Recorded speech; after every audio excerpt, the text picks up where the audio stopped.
Real African stories, real African experiences. This is the Legally Clueless video series, proudly powered by Guinness Black Shine's Brightest. Stay tuned to the end to find out more.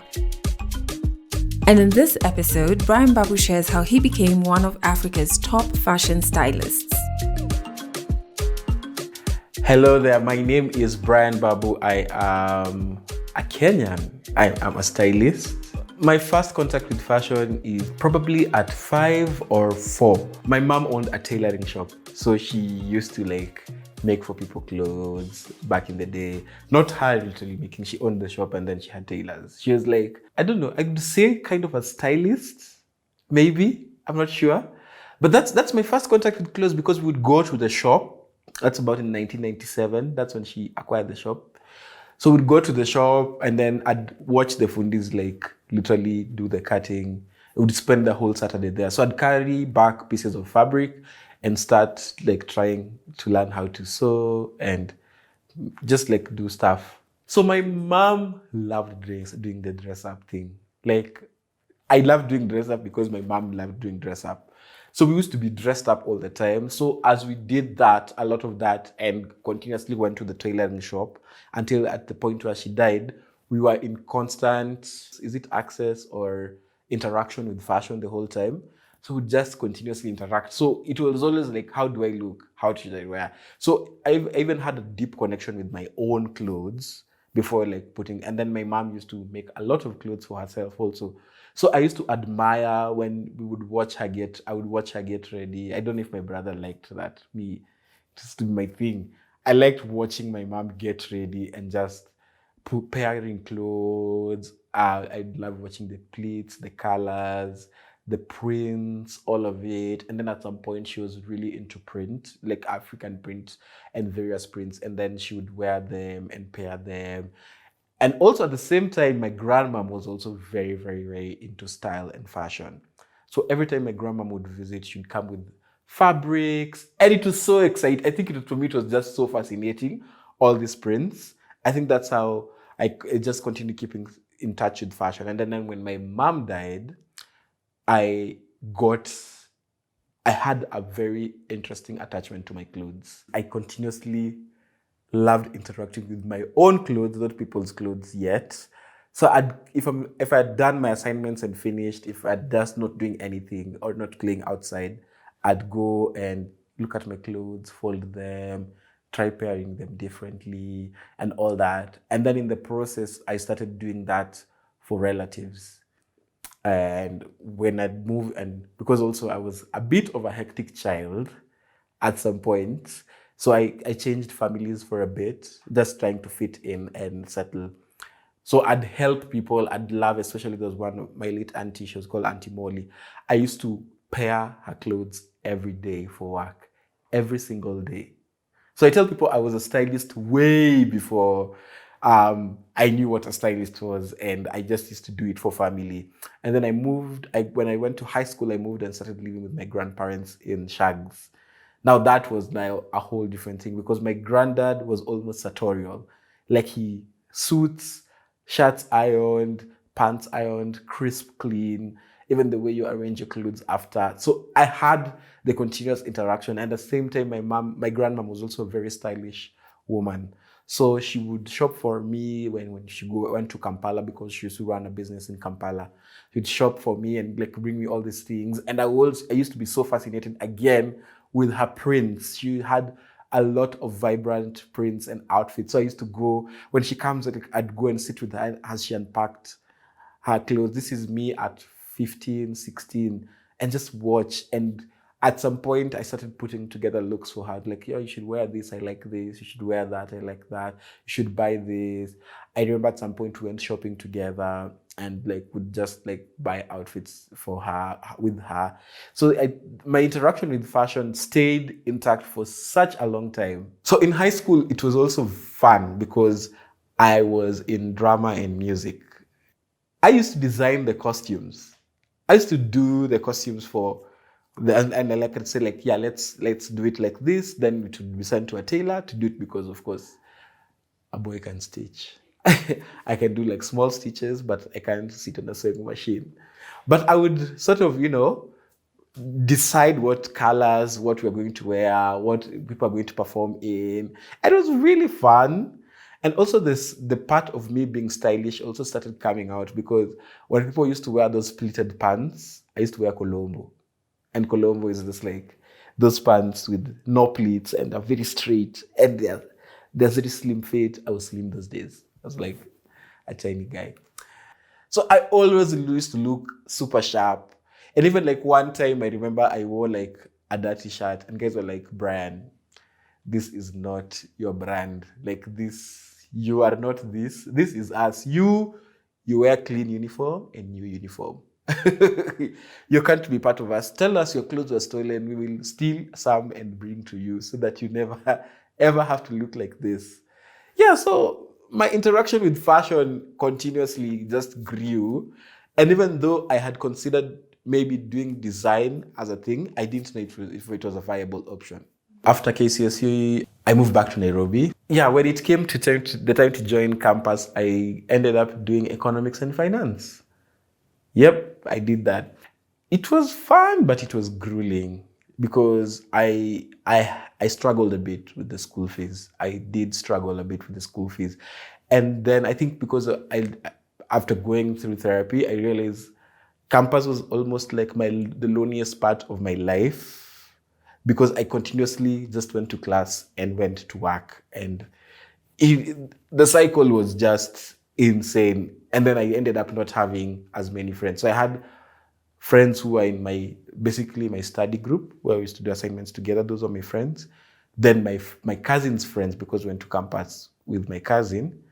And then also like friends, guys who we were with in high school, who ended up in the same university. So that's how, but I realized through campus, I didn't really make friends.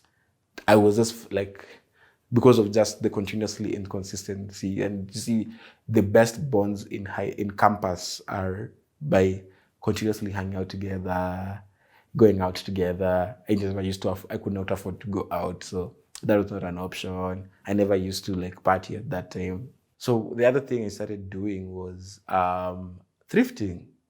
So I started thrifting and selling shoes and clothes in town. Not like a hooker, but sort of like a glorified hooker. Like I take them to M-Pesas those days. You know, in Nairobi now, or even in East Africa, there are so many M-Pesas everywhere. Those days, M-Pesas were scarce. They were like banks. And those M-Pesa babes used to make money. So they paid like $300 to $400 a month. So they had a lot of this. So back in, let's say in 2011, 12, $400 was a lot of money. A lot. Like you had a disposable income. So they would buy clothes. I'd sell clothes and shoes to M-Pesa stores. Then I would sell them in salons. I had clients in salons, and then I'd meet like the customers in the salons who would become my clients and would do phone calls, and then I'd meet them at their homes or their offices. Then I also had like a call center for a certain bank. I think it was Barclays, where I'd just go and the call center, like the office would come to a standstill. And then you just sell stuff, and at the end of the month, you go and collect your tunes. So I used to make money here and there, but it used to be a bit hectic, but it was fun. It was fun.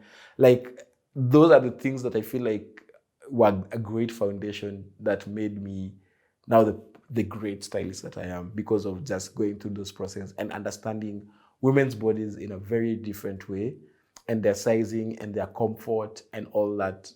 So it sort of makes it a lot more easier for me to sort of get and understand. And sometimes even my clients are like, this man is insane, because I look at you and I size you and I tell you what your size is, what your possible shoe size is, and like what colors sort of work. And then guys are usually like, whoa, how did you do that? You're so like on point. Then like, I just know. So at this time, of course, when you are waiting for people to fit in the salons, when you're waiting for someone to finish with a client so that they can go fit, or you're waiting for a client to finish getting their hair done so that they can fit their outfit, there were magazines. There was True Love, there was Drum, there was Vogue at that point. Occasionally you'd go to some salons and find Vogue. So as I kept on looking as like stylist, so who is this stylist person? Then I slowly understood that the stylist was the person putting together the looks of that. And then at that point I thought about it like, I mean, I can do that. Like not too long ago, I'd helped my cousin with 2 shoots. And like, I was like a shoot director, stylist-ish. I didn't really understand what I was doing. I was sort of just figuring myself out. But I was just like, okay, I mean, I can, this is something, looks like something I could do. I just need to understand how it works professionally. So at that point, I started following like the guys on Facebook. Facebook was so popular. There wasn't Instagram, guys. There was a time Instagram was not a thing. So I started following Sunny, Connie, Annabelle, Wamboi, Grace Makosewe. So I started following these. Those were the main stylists in the country at that point. They were like gods. Like seeing them is like, stylist. So I followed them. I used to observe. Like, even when people would go for events like Fashion High Tea, I'd stay up all night to see pictures they'd post after the event or during the event, and just like follow, or sleep and wake up early and follow like photographers like Nicholas and Icon Photography. So I was so fascinated by this world and these people. I was like, I just want to be part of it. So one day I wrote Sunny a message and sent my cousins pictures, and I'm like, oh, hi. My name is so and so. I really like work. I even listed down the projects he was working on and how I liked them. And I'm like, oh, so when you have like, we need someone to help you, I don't even want to pay. I just want to understand how everything works because I don't know. Just call me. I'll come through. So that it took Sunny like 6 months. I think he responded, but he didn't have anything at that point. So he said only when he has something, he'll let me know. So I had taken up an internship to work at a parastatal, and there was a promise of probably a job as I was doing the internship. And then Sunny sends me a message and he's like, hi, are you available on this day and this day? I'm like, I'll be available for you. What do you need? So he said, send me your number. I have something I need help with. Also, I'll pay you. So I was just like, so I learn and make money. Hey, we are going. The internship, you're only paid for transport. You're not like paid actual money. That's why I just said, Aki, I've been called to school. There's something I need to take care of. I'm going to be back on Monday. So that was on Thursday when I left the office. Yeah, so that's how I met Sunny for the first time. That's how I did. I started, that was Now TV commercials. And that's how like I actually started working as a stylist. So in the beginning, I was like, these people are speaking such good English. Not that my English is bad, but I don't know if I can be these people. Then I live in Eastland. These people live in this other side of Uhuru Highway. Like, maybe I'm just even joking here, man. But also I was aspirational. So as much as I doubted, I was like, but no, they need to know that you can do this thing. So I was very aspirational. So I was like, even me, I want to even move this side of Uhuru Highway. So I'd fake. And I remember at some point one day when we were at a shoot and someone's like, oh, so did you go to Risinga school? I'm like, I think I did. I don't remember, because I was like, but also I don't want to lie, because what if they ask which year, like my friend went there. I was like, no, I didn't go to Risinga school. He's like, oh, wow. And it's so funny because today someone asked me, did you live the initial parts of your life in Europe? I was like, Europe? Maybe in the pages of the magazine. Or are you talking about United Kisumu? I'm just posh. I'm just posh. Like I'm not. These things you can't buy them. It just comes naturally. But do I say? So I'd worked on projects continuously. I'd worked on Coke Studio. Then I got called to do Live and Die in Africa, the tour. When I did that tour and I finished, I was like, now I'm a stylist. Because at that point, Sauti Sol was, it wasn't, I wouldn't say they were at their peak. They were starting to rise in a very interesting and like guys were like, okay, this is interesting. And they were very stylish. So it was a big challenge for me to sort of come. And please note, like the people who had styled Sauti Sol at that point were all the best people. So they had worked with Sunny Dolat, who was of course my mentor. They had worked with Annabelle Onyango. They had worked with stylists in Europe. And so they sort of knew like style. So even as you come in, you're just like, because initially when I was called for the job, because I volunteered.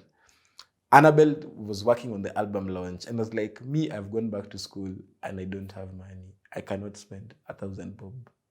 That is a week's lunch. Or to buy a ticket to come and watch Sauti Sol. It's a lie. Could you please give me a ticket? She was like, no, but I can't give you a ticket, Brian. We need to get paid. I was like, fair enough. It's fine. I'll just stay home. Then she was like, however, we need a volunteer to help us backstage. It's like, I will volunteer. What better way to watch a show than watch it next to the stage and be with the artists backstage? I am here for it. That is the life I am about. That's how I met Sauti Sol now properly, because the initial time when we worked together, I never wanted to see them again. I was just like, what? You people are going to stress my life like this, But I think when the time was right, when we worked on the tour, it was perfect. I did 5 cities. The turnaround was very short and I beat all the deadlines and they look fantastic and people continuously commented on their wardrobe. Sauti Sol were the first people to wear print on print in Kenya. And the guys started saying, when they are wearing pajamas, why are they wearing sleeping clothes? I'm like, on stage, I was like, you people don't know this. This is style. This is fashion. And I think the risks paid off. And yeah, that is the moment I was just like, yep, Brian, you are. Because there I was calling the shots. I was not shadowing anyone. Of course, I'd work on Coke Studio. I was shadowing Diana Porty. And so I had to do this, get it approved by another person, then execute. But this one, it was me executing my own ideas for the entire project. And that was quite fulfilling. And I think it gave me a stamp of like, you're actually a dope stylist and you can do this. By the time we were leaving I'd finished my exams by the time we were leaving for the first place. Because the first place was in Nakuru. I can't forget. Because I was like, maybe they're just joking with me. Maybe they have secret clothes. They're just like, no, Brian, these clothes are rubbish. We are going to wear our own things.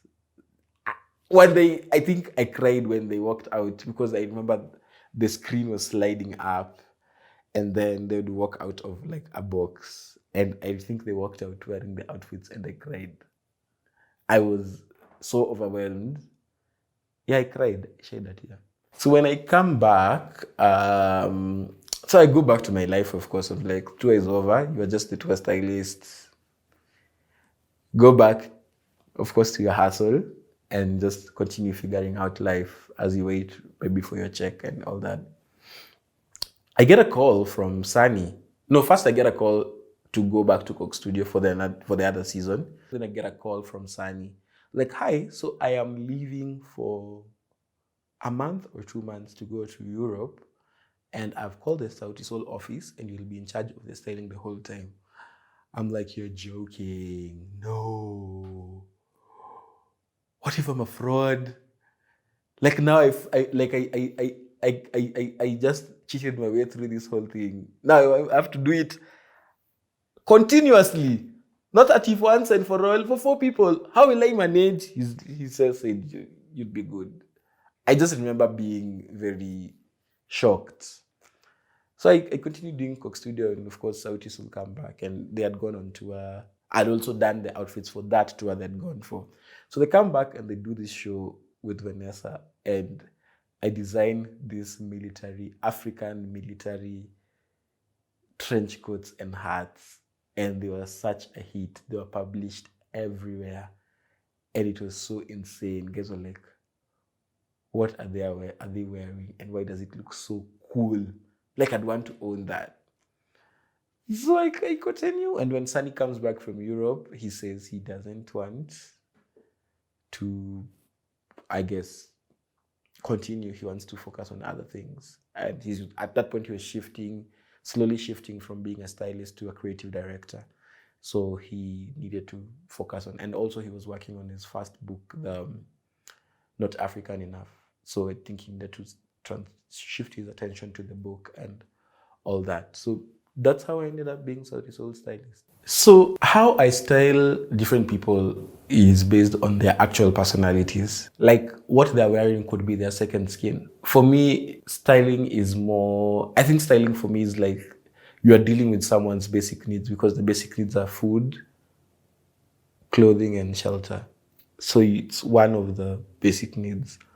So it's very personal, and this person will at some point take off their clothes in front of you, be vulnerable in front of you. So you really need to understand them and talk to them and let them guide you on how they feel and make them comfortable. So it is literally based on me understanding my client very personally. And if most of my clients are actually my friends, because for me, I think styling is very personal, and it needs to be like, for you to deliver the best results for a client, you need to know them in a very personal way and make them very comfortable and be very vulnerable, so that they can get to the points of comfort. And even if you're risk putting them in something that's out of their comfort zone, they can handle it. You're not just pushing them off the cliff. If I was to go back and look at 5-year-old Brian, 21-year-old Brian, I'd encourage him. It's like, it is hard, but you push through, push through. These are the days that are sharpening you for your best days. It's hard. I know it's hard. Like, it's difficult. I know you are trying to create this balance. You're trying to be a young person. You're trying to do all these things for yourself. It's hard. I know it's hard, but push through. Push through. I know, like, all these people, there are people who would make it easier and softer, but it's okay. This is preparing you and building your capacity, because based on those days and the things that I did, I have so much capacity. I can handle so much. It's even insane. Sometimes I sit and I'm just like, what, Brian? The only thing I would have changed, though, would have maybe gone to fashion school. Yeah. Or done something based on marketing, on communications. That would have helped, because I feel like the economics part, it's sort of getting lost in all this style and swag, But it would have been like, communication would have put me in a different level of marketing or something. Yeah, but the economics is definitely being swallowed by the swag and the drip, yo. Africa is the new frontier now. Everyone is looking into Africa for inspiration, for where I should go. I feel like in the next couple of years, I personally want to be a stylist till I'm 80 or 90, or till I die. I'll be a stylist. I'll stay being a stylist. I'm never going to run away from that. I just want to be more Pan-African. Like, I want to be, whatever I put together could be anywhere in Africa or anywhere in the world.